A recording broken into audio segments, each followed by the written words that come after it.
Hi everyone, Assalamu alaikum. This is me Amrin Rahaman.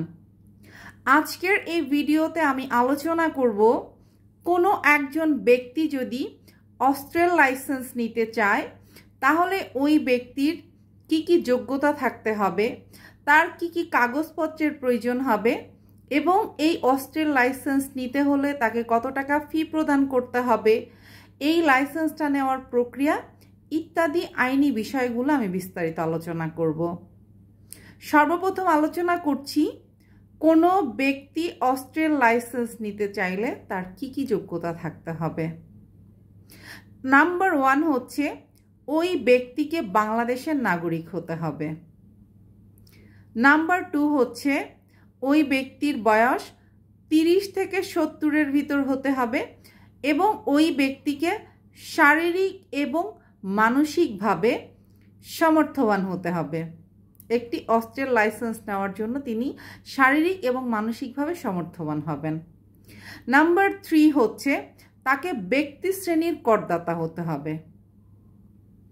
সরকারকে তাকে কি করতে হবে? কর দিতে হবে। সে একজন ব্যক্তি শ্রেণীর করদাতা হতে হবে।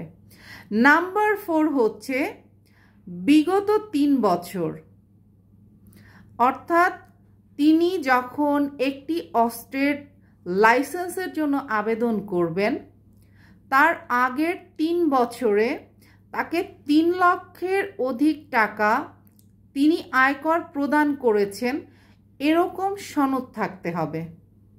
এ ধরনের প্রমাণপত্র তার থাকতে হবে।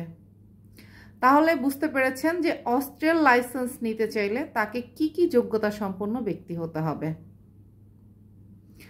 নাম্বার 2 আসছি যে কি কি কাগজপত্রের প্রয়োজন। একজন ব্যক্তি তো অস্ত্রের লাইসেন্স চাচ্ছেন, তাহলে ওনার কি কি কাগজপত্র লাগবে। নাম্বার 1 হচ্ছে ওনার পরিচয়পত্রের ফটোকপি বা পাসপোর্টের ফটোকপি, ওই ব্যক্তির ছবি। নাম্বার 3 হচ্ছে ওই ব্যক্তির সকল শিক্ষাগত যোগ্যতার সনদপত্রের ফটোকপি, উনি কতটুকু শিক্ষিত বা কতদূর উনি পড়াশোনা করেছেন, কতটুকু পড়াশোনা করেছেন। আর নাম্বার 4 যেটা, যে ওই ব্যক্তিকে অবশ্যই টিন সনদ, টিন সার্টিফিকেট থাকতে হবে এবং যেটা আমি আগেই বলেছি যে বিগত 3 বছরে তিনি 3 লক্ষের অধিক টাকা সরকারকে আয়কর প্রদান করেছেন। সেই সনদের পাশাপাশি 300 টাকার একটি স্ট্যাম্পে ওই ব্যক্তিকে হলফনামা প্রদান করতে হবে যে এই মুহূর্তে ওই ব্যক্তির কাছে কোনো অস্ত্র নেই, তিনি অস্ত্র নেওয়ার জন্য লাইসেন্সের আবেদন করছেন, এই মুহূর্তে ওই ব্যক্তির কাছে কোনো অস্ত্র নেই। নাম্বার 3 আমরা যেটা আলোচনা করব যে আপনি যে অস্ত্রটি নেবেন সেক্ষেত্রে অবশ্যই আপনাকে একটি ফি প্রদান করতে হবে। নাম্বার 1 হচ্ছে আপনি যদি পিস্তল বা রিভলভার এই ধরনের কিছু নিতে চান, এই ধরনের কিছুর জন্য, এই ধরনের অস্ত্রের জন্য আপনি লাইসেন্সের আবেদন করেন তাহলে আপনাকে ফি প্রদান করতে হবে 30,000 টাকা। আর যদি হয় বন্দুক, শটগান, রাইফেল এই ধরনের কিছুর জন্য যদি আপনি আবেদন করেন তাহলে আপনাকে ফি প্রদান করতে হবে হচ্ছে 20,000 টাকা। তাহলে ওই ব্যক্তির কি কি যোগ্যতা থাকতে হবে, কি কি কাগজপত্র লাগবে এবং তাকে সরকারকে কত টাকা ফি প্রদান করতে হবে এটা কিন্তু আমি আলোচনা করেছি। এখন আমি আসছি যে প্রক্রিয়াটা কি, প্রক্রিয়ার মাধ্যমে এটা হবে। সেটা হচ্ছে ওই ব্যক্তি তার সংশ্লিষ্ট জেলা প্রশাসকের কাছে কিন্তু লাইসেন্স প্রাপ্তির জন্য আবেদন করবেন এবং ওই জেলা প্রশাসক পুলিশের মাধ্যমে ওই ব্যক্তির পরিচয় সম্পর্কে যাচাই বাছাই করে দেখবেন। যদি পরিচয়ের সত্যতা পাওয়া যায় তাহলে জেলা প্রশাসক ওই ব্যক্তির সাক্ষাৎকার গ্রহণ করবেন এবং সেই সাক্ষাৎকারের সময় কিন্তু জেলা প্রশাসক ওই ব্যক্তি অস্ত্র পাওয়ার জন্য শারীরিক এবং মানসিকভাবে যোগ্য কিনা সেটাও কিন্তু তিনি যাচাই করে দেখবেন। যদি তিনি সন্তুষ্ট হন তাহলে তিনি লাইসেন্সটি প্রদানের জন্য সুপারিশ করবেন। নাম্বার 5 হচ্ছে যে এই যে ব্যক্তি তার যোগ্যতার ইতিপূর্বে প্রমাণ দিয়েছেন, কিন্তু তারপরও যদি এই ব্যক্তি ফৌজদারি আদালত কর্তৃক কোনো মামলায় চার্জশিটভুক্ত আসামি হয়, অর্থাৎ অলরেডি এই ব্যক্তিকে চার্জশিটে অভিযুক্ত করা হয়েছে, তাহলে কিন্তু ওই ব্যক্তিকে কি করা হবে না, এই অস্ত্রের লাইসেন্স দেওয়া হবে না।